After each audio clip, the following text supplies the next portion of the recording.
An American journalist has revealed some absolutely shocking details of how he was treated by the Ukrainian government for being critical of their regime on YouTube.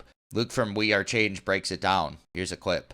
What happened to an American citizen in Ukraine, according to his latest accounts that have been revealed on social media. We are specifically talking about Gonzalo Lira, an individual that has previously lived in Ukraine and was making videos critical of the Ukrainian government and military operations happening inside of that country. This as Gonzalo has released a thread on Twitter that I think is definitely worth reading and paying attention to, as he is detailing how he is trying to make his way out of Ukraine as he is facing a very serious charge there and is going to, quote, seek political asylum in Hungary. Gonzalo has also released 3 YouTube videos detailing his situation as he's crossing the border in a very tense situation that is absolutely uncertain. Now, it's important to note here that we have yet to hear from Gonzalo himself, as he announced that he is going to be making his way through border control and out of Ukraine and into Hungarian territory. Now, the story, as detailed by Gonzalo, is extremely crazy here,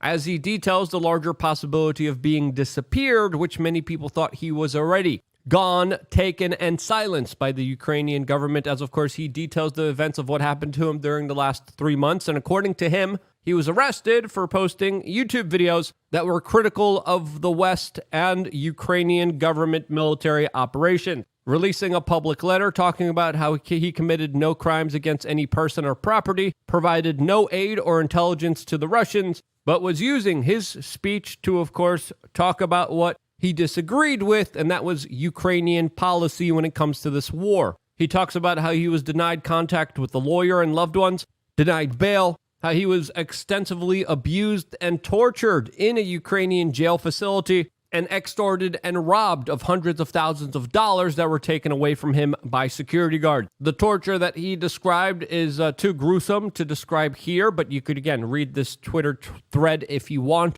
He talks about the sleep deprivation, the beatings, and the horrible things he has gone through, according to him, and how he was released and given a trial date, told to come back, while also officially told that he would have his passport denied and he would have an ankle bracelet that would monitor his location, which, according to him, has never happened. He never got the ankle monitor. He did receive his passport back, which he is inferring as some kind of symbol from the Ukrainian government telling him to leave the country, or could potentially be a larger setup to have him flee the country and then charge him with more crimes. As we are still waiting to hear from Gonzalo in the making of this video to see if he had successfully been able to leave the Ukrainian country or will be, quote, detained there and face more charges and face another criminal court case against him, which he believes will end him in labor camps, as he now also fears extradition to Ukraine for these charges, and that's why he is seeking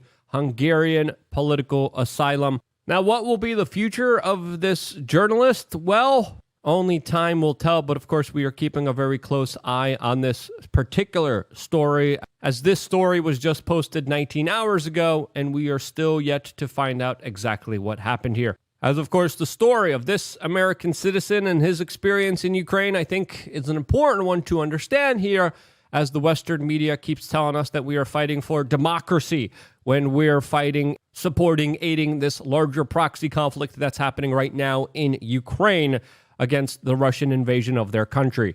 Now, what will be the fate of this journalist? Well, that's something that, of course, we will have to wait to find out. But I think the more attention that this story gets, the more that this journalist's safety is guaranteed. And that's why I think it's more imperative than ever to share this story, to talk about these issues, and, of course, raise more attention on the issues that I think desperately matter during these key critical times. As, of course, free speech is essential and something we should be standing up for no matter what someone says, even in a time of war, but of course, speech is more important than ever. I couldn't agree more. It's insane how many people will go out and show for Ukraine and back Ukraine, have the Ukrainian flags in their bios and all this stuff, but they don't realize like how bad Ukraine is. Russia and Ukraine are like on equal footing of how bad they are. I mean, let's be honest. Look at this account of this guy. They just tortured him in jail. They did some really, really horrific stuff. If you read that thread, it's like, wow, it's awesome. They gave his passport back, but again, like Luke was saying, we don't know his status. But hopefully, he just got out of there, because that is insane. But this is just another example of Ukraine showing their true colors. There's some explosions happening in Moscow the other day because of drones, and I guess Russia says they shot them down, so I guess Ukraine wasn't necessarily targeting citizens, but they flew the drones near Moscow. They don't care. You know, they're not trying to avoid civilian casualties. I don't think anyone was really hurt in that, luckily. But then Zelensky comes out and says, hey, look, the war's coming to the Russian capital, and he's all happy about it. It's like, bro, you shouldn't be bombing civilians. I know war is tough and Russia invaded and everything, but you shouldn't be targeting civilians. And if you are, it kind of shows something about you. If you like this video, be sure to subscribe for daily news updates, smash that like button, share this video with your friends, and share your thoughts on the story in the comments below. I'll catch you in the next one. Peace out.